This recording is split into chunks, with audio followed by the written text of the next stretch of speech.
اللهم صل على محمد وعلى آل محمد كما صليت على إبراهيم وعلى آل إبراهيم إنك حميد مجيد. اللهم بارك على محمد وعلى آل محمد كما باركت على إبراهيم وعلى آل إبراهيم إنك حميد مجيد. حضرت الامیر دامت برکاتہم العالیہ قابل صد احترام علماء کرام، برادران محترم، بزرگان محترم، برادران عزیز، حضرت الامیر دامت برکاتہم العالیہ کے سامنے میں کیا گفتگو کر سکتا ہوں؟ قدوسی صاحب نے بہت شاندار عنوان سے بیان کیا. اللہ پاک ان کی جوانی میں برکت نصیب فرمائے اور ان کے بیان کو اپنی بارگاہ میں قبول و منظور فرمائے. آقا نامدار سرور کون و مکان حضرت محمد الرسول اللہ، سب کہہ دیجئے، آواز نہیں آ رہی، صلی اللہ علیہ وسلم اللہ کے آخری نبی، آخری رسول، آخری پیغمبر ہیں. اب آپ کے بعد قیامت کی صبح تک کسی قسم کا کوئی نبی، رسول اور پیغمبر نہیں ہوگا. جب اللہ کے سچے نبی آ رہے تھے تو کسی جھوٹے نے نبوت کا دعویٰ نہیں کیا، اور جب سچے نبی آنا بند ہو گئے تو جھوٹے مدعیان نبوت اٹھ کھڑے ہوئے. چنانچہ رحمت دو عالم صلی اللہ علیہ وسلم کی زندگی مبارک کے آخری لمحات میں یمن میں اسود انسی نے نبوت کا دعویٰ کیا اور اسے اللہ کے محبوب کے ایک صحابی حضرت فیروز دہلوی رضی اللہ تعالیٰ عنہ نے قتل کیا. حضرت فیروز کی مدینہ طیبہ واپسی تک حضور اس دنیا سے روانہ ہو جانا تھا، تو اللہ پاک نے اپنے لاسلکی ذرائع سے جبریل امین کو بھیج کر اپنے محبوب کے قلب و جگر کو ٹھنڈا کرتے ہوئے بتلا دیا کہ اسود قتل ہو گیا. صحابہ کرام نے پوچھا، یا رسول اللہ کون ہے اس کا قاتل؟ میں فاز فیروز، یعنی فیروز زندہ باد. حضرت فیروز نے اسے قتل کیا. یمامہ کا مسیلمہ کذاب سرور دو عالم صلی اللہ علیہ وسلم کو خط لکھتا ہے، میں مسیلمہ تا رسول اللہ الی محمد الرسول اللہ. استغفر اللہ، یہ مسیلمہ جو اپنے آپ کو اللہ کا رسول کہتا تھا، کہتا ہے اس کی طرف سے محمد الرسول اللہ صلی اللہ علیہ وسلم کے نام یہ خط ہے. جب یہ خط پہنچا، رحمت دو عالم صلی اللہ علیہ وسلم نے اس کے جواب میں لکھوایا، من محمد الرسول اللہ الی مسیلمۃ الکذاب، کہ یہ خط محمد الرسول اللہ، آواز نہیں آ رہی، صلی اللہ علیہ وسلم کی طرف سے مسیلمہ کذاب کے نام ہے. آپ نے میں یہ خط کون لے جائے گا؟ تو حضرت حبیب بن زید انصاری رضی اللہ تعالیٰ عنہ کھڑے ہوئے، کہا یا رسول اللہ میں حضرت. کھجوریں چبا رہے تھے، کھجور کا ایک ٹکڑا کسی پر گر گیا، انہوں نے کہا اللہ بندہ پنڈ دا کھا گھندا. فرمایا کہ اگر میں پنڈ کھانے مصروف رہندا اور تو کھڑا ہوندا پھر میں سعادت سے محروم رہ جاتا. تو یہ خط لے کر مسیلمہ کے پاس پہنچے ہیں. مسیلمہ نے جب یہ خط پڑھا، وہ کچھ چارے کپڑے اگ لگ گئی، آگ بگولا ہوا. اس نے کہا حبیب تیرا بھی یہی نظریہ ہے جو تیرے نبی نے لکھا؟ میں اجی. کہا یہ دیکھو کتنے لوگ تلواریں ننگی کر کے کھڑے ہیں.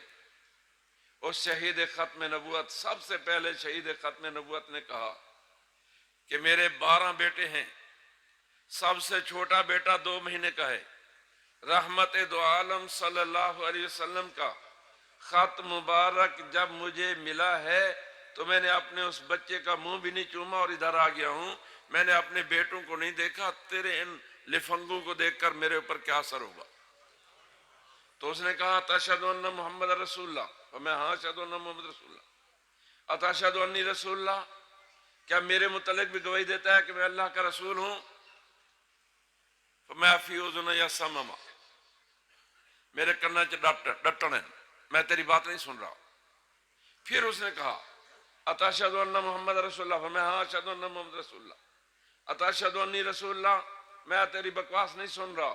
اس نے ایک بازو کاٹنے کا حکم دیا، پھر یہ کلمے دہرائے، پھر دوسرا بازو کٹوایا، پھر کلمے دہرائے، ایک ٹانگ کٹوائی، پھر دوسری ٹانگ کی کٹوائی، اور اس طریقے سے ان کے جسم کے ٹکڑے ٹکڑے کر کے ان کی لاش کو مدینہ طیبہ جب پہنچتی ہے اور ان کی والدہ محترمہ کے پاس اپنے اس عظیم بیٹے کی میت پہنچتی ہے، توجہ کیجئے، وہ عورت آج کی عورت کی طرح نہیں تھی، وہ اللہ کے محبوب کی تربیت یافتہ تھی۔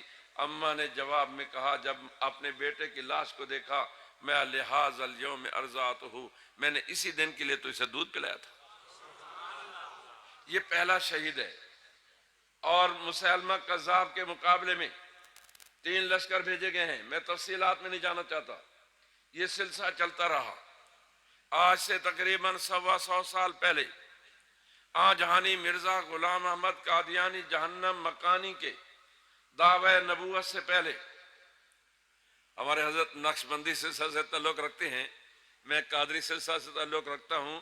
ہمارے علماء دیوبند کا اگر ہم سرکاری سلسلہ تصوف کہیں تو وہ چشتی ہے۔ ہمارے حضرت حاجی امداد اللہ مہاجر مکی رحمت اللہ علیہ چشتی سلسلہ چشتی صابری سے تعلق رکھتے ہیں۔ ہمارے حضرت نانوتوی، حضرت گنگوئی، حضرت تھانوی، حضرت مدنی، حضرت سہارنپوری، غرضے کے پوری دیوبندی جماعت حضرت کی خلیفہ ہے۔ حضرت کے پہلے خلیفہ بانی دارالعلوم دیوبند حضرت مولانا محمد قاسم نانوتوی، سب کہہ دیجئے رحمت اللہ علیہ، پہلے خلیفہ ہیں۔ اور انہوں نے مرزا قادیانی کے دعوی نبوت سے پہلے تحذیر الناس کے نام سے کتاب لکھی، اس میں ختم نبوت کی 3 قسمیں بیان کی: ختم نبوت رتبی، ختم نبوت زمانی، ختم نبوت مکانی۔ ختم نبوت رتبی کا مطلب یہ ہے کہ حضور مرتبے کے اعتبار سے اللہ کے آخری نبی، حضور مرتبے کے اعتبار سے، آواز نہیں آ رہی، اللہ کے آخری نبی۔ زمانے کے اعتبار سے حضور اللہ کے آخری نبی، زمانے کے اعتبار سے حضور اللہ کے آخری نبی۔ حضرت عبداللہ ابن عباس رضی اللہ عنہما کی حدیث پیش کی گئی۔ حضرت عبداللہ ابن عباس فرماتے ہیں 7 زمینیں ہیں، نیچے والی زمینوں پر بھی نبی ہیں۔ ہمارے حضرت نانوتوی فرماتے ہیں نیچے والی زمینوں کے جو نبی ہیں ان کے خاتم و آخر بھی حضرت محمد الرسول اللہ بلند آواز سے صلی اللہ علیہ وسلم ہیں۔ حضرت دامت برکاتہم تشریف فرما ہے۔ علامہ ابن عربی مشہور صوفی بزرگ گزرے ہیں، صاحب کشف بزرگ فرماتے ہیں مریخ ستارے پر انسانی آبادی ہے۔ امیر شریعت سید عطا اللہ شاہ صاحب بخاری رحمہ اللہ نے دارالعلوم مکوڑا خٹک مولانا سمیع الحق رحمہ اللہ کے مدرسہ میں بیان کرتے ہوئے فرمایا تھا کہ اگر مریخ ستارے پر انسانی آبادی ہے تو اس کی ہدایت کے لیے اللہ کا نبی بھی ہوگا، تو اس نبی کے خاتم و آخر بھی حضرت محمد الرسول اللہ صلی اللہ علیہ وسلم ہے۔ بہرحال فتنہ مرزائیت کے مقابلے میں الحمدللہ ہمارے بزرگوں نے، حضرت نانوتوی رحمت اللہ علیہ نے سب سے پہلا فتویٰ دیا ہے، اور ہمارے حضرت حاجی صاحب کے آخری خلیفہ حضرت پیر مہر علی شاہ گولوی رحمت اللہ علیہ ہیں، حضرت کی خدمت میں مکہ مکرمہ حاضری دیتے ہیں۔ حضرت انہیں سلسلہ چشتیہ صابریہ میں خلافت عطا فرماتے ہیں، اور ساتھ ہی فرماتے ہیں کہ پیر صاحب آپ حج و عمرہ سے فارغ ہوتے ہی فی الفور ہندوستان کا واپسی کا سفر کریں، اس لیے کہ وہاں ایک بڑا فتنہ رونما ہونے والا ہے، اس کے مقابلے میں اللہ پاک آپ سے کام لیں گے۔ حضرت پیر مہر علی شاہ فرماتے ہیں میں واپس آیا، سوچ رہا تھا کہ اس فتنے سے مراد کون سا فتنہ ہے، ابھی قادیانیت کا فتنہ کھل کر سامنے نہیں آیا تھا۔ فرماتے ہیں کیا دیکھتا ہوں کہ رحمت دو عالم صلی اللہ علیہ وسلم تشریف لا رہے ہیں، اور میں اٹھ کر میں نے مصافحہ اور معانقہ کی سعادت حاصل کی۔ اللہ مجھے اور آپ کو بھی نصیب فرمائے، اگرچہ چھوٹا منہ بڑی بات۔ حضرت پیر مہر علی شاہ فرماتے ہیں میں اٹھ کر میں نے مصافحہ کیا، معانقہ کی سعادت حاصل کی۔ اللہ کے محبوب نے فرمایا ملفوظ فارسی زبان میں ہے، فرمایا مہر علی تو بارام نشستائی و غلام احمد احادیث من را بمکراز الہاد پارا پارا میں کند، مہر علی تو آرام سے بیٹھا ہوا ہے اور مرزا قادیانی بے دینی کی کینچی سے میری حدیثوں کو ٹکڑے ٹکڑے کر رہا ہے۔ پھر مہر علی شاہ کھڑے ہوتے ہیں، شمس الہدایت فی اثبات حیات المسیح لکھتے ہیں، اور حضرت قادیانیوں نے پیر صاحب کے اس کتاب کے مقابلے میں شمس بازگاہ کے نام سے جواب دیا۔ پیر صاحب نے سیف چشتیائی لکھی۔ حقیقت یہ ہے، واقعہ یہ ہے کہ نہ تو مجھے تحذیر الناس سمجھ آئی اور نہ ہی سیف چشتیائی سمجھ آئی، حالانکہ دونوں اردو کی کتابیں ہیں، اتنی دقیق علمی کتابیں۔ بہرحال مرزا قادیانی ملون سے لے کر مرزا مفرور تک آج تک کوئی قادیانی خلیفہ اور ان کا مربی جواب نہیں دے سکا۔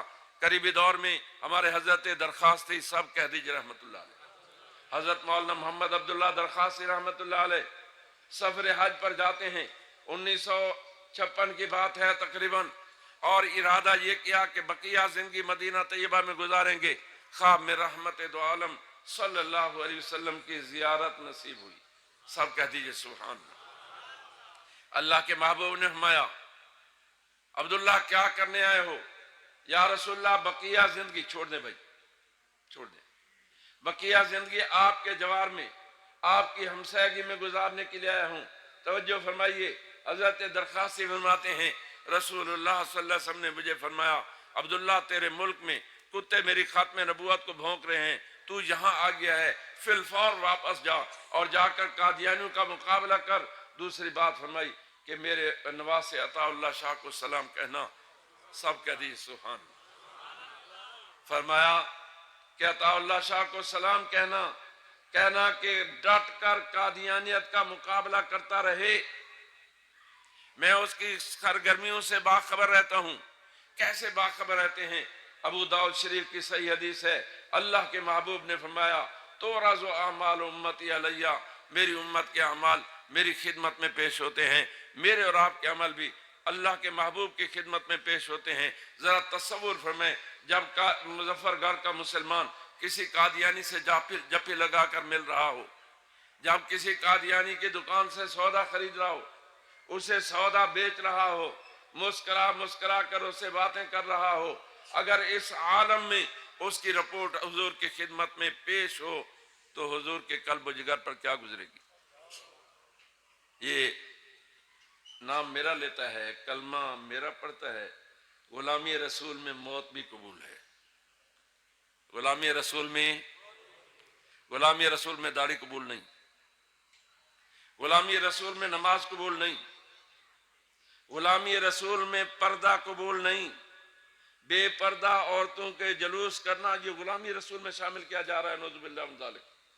آج میں نے ابھی تھوڑی دیر پہلے نیٹ دیکھا تو مولانا علامہ ڈاکٹر راغب نعیمی صاحب ہیں، جامعہ نعیمیہ لاہور کے محتمم، یہ ایک بریلوی مکتب فکر کا بڑا ادارہ ہے، اس نے خود اس کی مذمت کی ہے، اور بھی کئی ایک علماء کرام نے۔ جو کچھ کرتوت ہو رہے ہیں، جو کچھ فحاشی پھیلائی جا رہی ہے، جو کچھ میلاد النبی صلی اللہ علیہ وسلم کے عنوان پر ہو رہا ہے، اس کا بریلوی علماء کرام نے بھی بھرپور مذمت کی اور تردید کی ہے۔ تو بہرحال حضرت درخواستی رحمت اللہ علیہ واپس آتے ہیں، بجائے خان پر اترنے کے ملتان آتے ہیں اور شاہ جی کے در دولت پر حاضری دیتے ہیں، کوئی ہدایہ و تحائف پیش کرتے ہیں اور کہتے ہیں حضرت میں مدینہ طیبہ سے آ رہا ہوں، آپ کے نام سلام لایا۔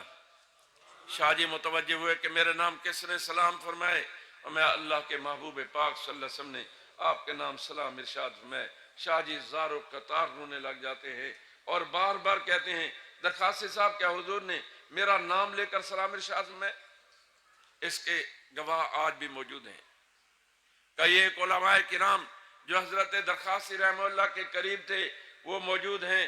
حضرت شاہ جی رحمت اللہ علیہ بار بار پوچھتے رہے اور پھر فرمایا درخواستی صاحب گواہ رہنا، جب تک زندہ رہوں گا قادیانیت کا مقابلہ کرتا رہوں گا۔ حضرت دامت برکاتہم تشریف فرما ہیں۔ میں ایک جملہ کہنا چاہتا ہوں کہ جو آدمی حضور کی ختم نبوت کا تحفظ کرتا ہے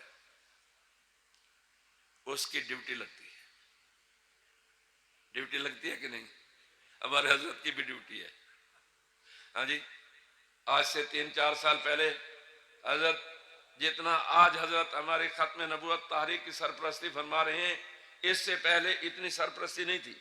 یقیناً ختم نبوت کی تحریک کے سرپرستوں میں تھے، لیکن آج کل اللہ پاک نے انہیں جو اس محاذ پر فنائیت عطا فرمائی ہے وہ اس سے پہلے نہیں تھی، اس لیے کہ اب ڈیوٹی لگی ہوئی ہے. میں نے اپنا یہ ایک طوبہ مسجد ہے فیصل آباد میں گلبرگ میں، وہاں بیان کیا. ہمارے پرانے احراری تھے حاجی غلام رسول نیازی مرحوم، اس نے کہا کہ میاں والی کی اس کانفرنس میں موجود تھا جس میں حضرت درخاسی کی صدارت تھی، اور شاہ جی نے بیان فرمایا. شاہ جی نے فرمایا کہ یہ عبداللہ درخاسی صاحب بیٹھے ہیں، ان سے پوچھ لیجئے کہ رسول اللہ نے میری ڈیوٹی کہاں لگائی.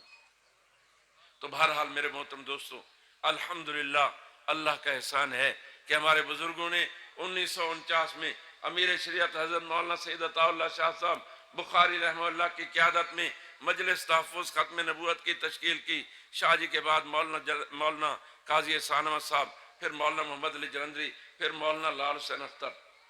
حضرت مولانا لال حسین اختر رحمہ اللہ نے وفات سے پہلے مرکزی شورا کا اجلاس بلایا ہوا تھا، اور پھر حضرت کی وفات ہو گئی. مرکزی شورا کا اجلاس ہوتا ہے، شیخ الاسلام حضرت مولانا سید محمد یوسف بنوری رحمہ اللہ تشریف لاتے ہیں. ہمارے اس اسرائیکی وسیب کے ایک معروف سریلے خطیب تھے مولانا محمد شریف بہاول پوری. تھوڑے بڑھڑے حضرات جنہوں نے یقیناً سنے اسی اس علاقے بہت تشریف گنانیان. حضرت مولانا محمد شریف بہاول پوری رحمہ اللہ کھڑے ہوئے اور اٹھ کر کہا، حضرت یہ جماعت، یہ تحریک آپ کے مربی، آپ کے محسن، آپ کے علمی باپ حضرت علامہ انور شاہ نے شروع کی. حضرت علامہ انور شاہ صاحب نے یہ امانت سید عطا اللہ کے صبر کی. شاہ جی نے قاضی صاحب نے مولانا جلندری کے، مولانا جلندری مولانا لال حسین کو دے کر گئے. اب مولانا لال حسین کے بعد ہمارے پاس کوئی قادر شخصیت نہیں جو اس تحریک کی قیادت کرے. آپ سے درخواست ہے کہ آپ ہماری قیادت سنیں. حضرت فرمانے لگے بھائی میں تو اپنا مریض ہوں، گھٹنے کا درد کر. واقعہ بھی یہ تھا کہ حضرت چل پھر نہیں سکتے تھے. مولانا محمد شریف صاحب نے تالے چو گچھا چابے اندر کٹ کے حضرت جھولے سا دیتا. میں یہ میرے باپ کی جماعت نہیں ہے. دوسرے تھے مولانا محمد شریف جلندری، انہوں نے کہا مولوی شریف اعلان کر دو تمام مبلغین کی چھٹی، کل قیامت کا دن ہوگا، اللہ کی عدالت ہوگی، رسول اللہ موجود ہوں گے، آپ کے استاد انور شاہ بھی موجود ہوں گے. اگر رسول اللہ صلی اللہ علیہ وسلم نے فرما دیا کہ تم نے ختم نبوت کا تحفظ کیوں چھوڑا تھا، تو ہم کہیں گے شیخ بنوری نے ہماری قیادت نہیں کی. تو حضرت زار و قطار رونے لگ گئے. میں بھائی شکایت نہ کریں، جو حکم کریں. حضرت نے فرمایا، حضرت بنوری نے فرمایا ایک صورت میں امارت قبول کرتا ہوں کہ خواجہ خان محمد صاحب نائب امیر بن جائے. ساتھیوں نے کہا حضرت خواجہ صاحب تے ₹1.5 دے ممبر بھی کوئی نہیں. حضرت بنوری رحمہ اللہ نے فرمایا پہلے نائب امیر بناؤ، بعد ₹1.5 دے ممبر بنا کے. تو اس طرح الحمدللہ حضرت بنوری رحمہ اللہ کی قیادت میں تحریک چلی. میں مختصر کرتا ہوں. 1970 کے الیکشن ہوتے ہیں. قادیانی جماعت نے من حیث الجماعت پاکستان پیپل پارٹی اور جناب ذوالفقار بھٹو کی حمایت کا فیصلہ کیا، اس لیے کہ مقابلے میں جمعیت علماء اسلام مولانا مفتی محمود تھے، علامہ شاہ مرانی اور ان کی جمعیت علماء پاکستان تھی، جماعت اسلامی تھی. یہ تینوں جماعتیں دینی اور مذہبی جماعتیں تھیں، یہ انہیں وارے نہیں کھاتی تھیں. انہوں نے قادیانیوں نے جناب ذوالفقار بھٹو سے بیعت کیا اور ان سے معاہدہ کیا. اور 1973 قادیانیوں کا سالانہ جلسہ ہے ربوہ میں، چناب نگر میں. اعلان ہوتا ہے، تشریف لاتے ہیں امیر جماعت احمدیہ جناب مرزا ناصر احمد. اب مرزا ناصر مائک کے سامنے آیا اور آ کر بالکل خاموش کھڑا ہو گیا. لوگ حیران ہیں کہ یہ بولتا کیوں نہیں، اندھی بولتی کیوں بند ہو گئی. اتنے میں سرگودا ایئر بیس سے ایک فضائیہ کا جہاز آیا، اس نے ڈئی مار کر سلامی دی چلا گیا. ایک اور جہاز آیا، اس لیے کہ فضائیہ کا سربراہ جنرل اختر عبدالعلی قادیانی تھا. اور اب مرزا ناصر اکڑا اور اس نے کہا احمدیو تمہاری محنت کا پھل پک چکا ہے، پاکستان پر تمہاری حکومت قائم ہونے والی ہے. ادھر اللہ پاک نے گویا پردہ غیب سے شیخ بنوری رحمہ اللہ کو تحریک کی قیادت کے لیے بھیج دیا. حضرت بنوری رحمہ اللہ نے شاہ فیصل شہید کو خط لکھے، کرنل قذافی مرحوم کو خط لکھے کہ تمہارے ذوالفقار علی بھٹو سے اچھے تعلقات ہیں، آپ بھٹو صاحب کو سمجھائیں کہ جنرل ٹیکا خان اور ضیاء الحق کے درمیان 14 جرنیل قادیانی ہیں، خدا نہ خواستہ جرنیل حکومت کا تختہ الٹ دیں تو پاکستان پر قادیانی انقلاب ہوگا۔ ادھر شیخ یہ خط لکھ رہے ہیں، ادھر یہ ہمارے نشتر میڈیکل کالج کے طلباء پشاور اور سوات کے ٹور پر جا رہے ہیں۔ جب چناب ایکسپریس جو آج کل ہزارہ ایکسپریس کے نام سے چلتی ہے، یہ چناب نگر ربوہ کے ریلوے اسٹیشن پر رکی، قادیانیوں کی عادت یہ تھی کہ لٹریچر تقسیم کرتے تھے، احمدیت زندہ باد کے نعرے لگاتے تھے، مرزا قادیانی کی جے کا نعرہ لگاتے تھے۔ اب انہوں نے نعرہ لگایا احمدیت زندہ باد، یہ 150 طلباء تھے، ان کی بوگی گونج اٹھی قادیانیت مردہ باد۔ انہوں نے کہا مرزا غلام احمد کی جائے، ان طلباء نے کہا مرزا قادیانی پر لعنت بے شمار۔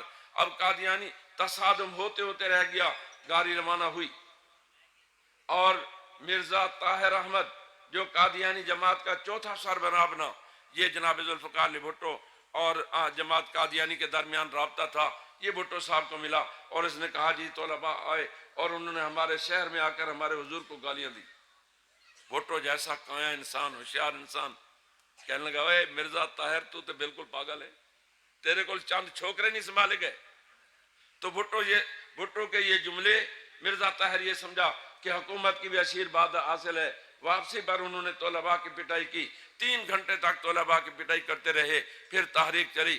اللہ نے کرم فرمایا، قدوسی صاحب نے آپ کو بتایا کہ الحمدللہ عالمی مجلس تحفظ ختم نبوت کی دعوت پر 18 دینی اور سیاسی جماعتیں اکٹھی ہوئیں، اور شیخ الاسلام حضرت مولانا سید محمد یوسف بنوری رحمہ اللہ جو مجلس تحفظ ختم نبوت کے امیر تھے، وہ مرکزی مجلس عمل جو 18 جماعتوں کی مجموعہ تھی اس کے صدر قرار پائے، اور حضرت بنوری رحمہ اللہ کی قیادت میں اسمبلی سے باہر مولانا خواجہ خان محمد، مولانا عبدالستار خان نیازی، علامہ احسان علی ظہیر اور بھی دیوبندی بریلوی اہل حدیث علماء وہ حضرت کی قیادت میں، اور اسمبلی میں مولانا مفتی محمود، مولانا غلام غوث ہزاروی، علامہ شاہ احمد نورانی، پروفیسر غفور احمد، چودھری ظہور لئی، مولانا نعمت اللہ خان، مولانا صدر الشہید اور بھی کئی ایک علماء اور اراکین اسمبلی نے قادیانیوں نے جناب ذوالفقار علی بھٹو نے قادیانیت کا کیس اسمبلی میں پیش کرنے کا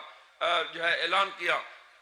قادیانی جماعت کے لاٹ پادری مرزا ناصر احمد نے کہا چونکہ یہ کیس ہمارے خلاف ہے ہمیں بھی سنا جائے، حکومت نے اس کی اجازت دی، قومی اسمبلی کو خصوصی کمیٹی قرار دیا گیا اور مرزا جماعت کے لاٹ پادری جہاں مرزا ناصر احمد کو بلایا گیا۔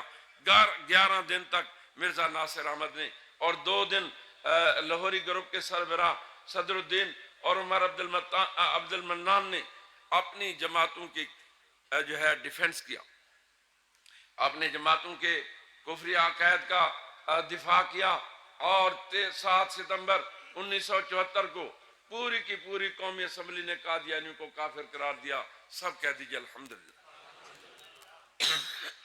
حالانکہ اس میں ایک ممبر عیسائی بھی تھا پنجاب سے، ایک ممبر ہندو بھی تھا۔ ہندو اور عیسائی سمیت پوری اسمبلی نے قادیانیوں کو کافر قرار دیا۔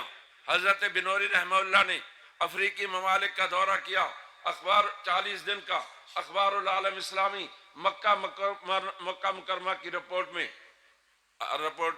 شائع ہوا کہ شیخ کے دورے سے 1 لاکھ قادیانیوں نے اسلام قبول کیا۔ سب کہہ دیجئے الحمدللہ۔ 32 اسلامی ممالک نے قادیانیوں کو کافر قرار دیا، 24 اسلامی ممالک نے ان کے ہاں اپنے ہاں ان کا داخلہ بند کیا، اور الحمدللہ اب یہ سلسلہ چلتے چلتے حضرت دامت برکاتہ اللہ علیہ کی قیادت میں یہ قافلہ رواں دواں ہے۔ رواں دواں رہنا چاہیے کہ نہیں؟ بولو، آپ بھی اس قافلے کے ممبر ہیں کہ نہیں؟ ابھی حضرت دامت برکاتہ کی قیادت میں ہم نے بہت سارے علاقوں میں 31 اگست کو حضرت تشریف لے گئے۔ اس پیرانہ سالی کے باوجود انہوں نے کوئٹہ میں کا ختم نبوت کانفرنس کی صدارت کی اور بیان کیا۔ 1 ستمبر کو حیدرآباد میں، 6 ستمبر کو لاہور میں، اور 7 ستمبر پشاور، اور 8 9 10 11 12 13 یہ خیبر پختونخوا کے علاقوں میں کانفرنسیں ہوئیں اور 14 ستمبر کو اس کے راولپنڈی کے لیاقت باغ میں عظیم الشان کانفرنس ہوئی، اور انشاءاللہ العزیز یہ سلسلہ رواں دواں ہے۔ ابھی 7 کو انشاءاللہ بہاولپور کی جامعہ صادق میں بڑی کانفرنس ہوگی، اور 12 کو آپ کے قریب ڈیرہ غازی خان میں، ڈیرہ غازی خان کی کانفرنس کے لیے بھی الحمدللہ بھرپور محنت ہو رہی ہے۔ جو ہم بڑی کانفرنسیں کرتے ہیں اس سے پہلے 400-500 چھوٹی چھوٹی کانفرنسیں بھی کرتے ہیں۔ ایک ہفتہ حضرت میں بھی توسہ شریف میں لگا کر آیا ہوں، بڑے بڑے قصبات میں ماشاءاللہ آپ سے یعنی شارٹ نوٹس پر آپ کے آپ سے آدھے لوگ یعنی مساجد بھری ہوئی تھیں، اور وہاں ہم نے الحمدللہ ختم نبوت کا پیغام پہنچایا ہے۔ انشاءاللہ العزیز جب تک ہمارے جسموں میں جان ہے انشاءاللہ ہم حضرت دامت برکاتہم العالیہ کی قیادت میں یہ سلسلہ جاری رکھیں گے۔ کیا خیال ہے، جاری رکھیں گے کہ نہیں؟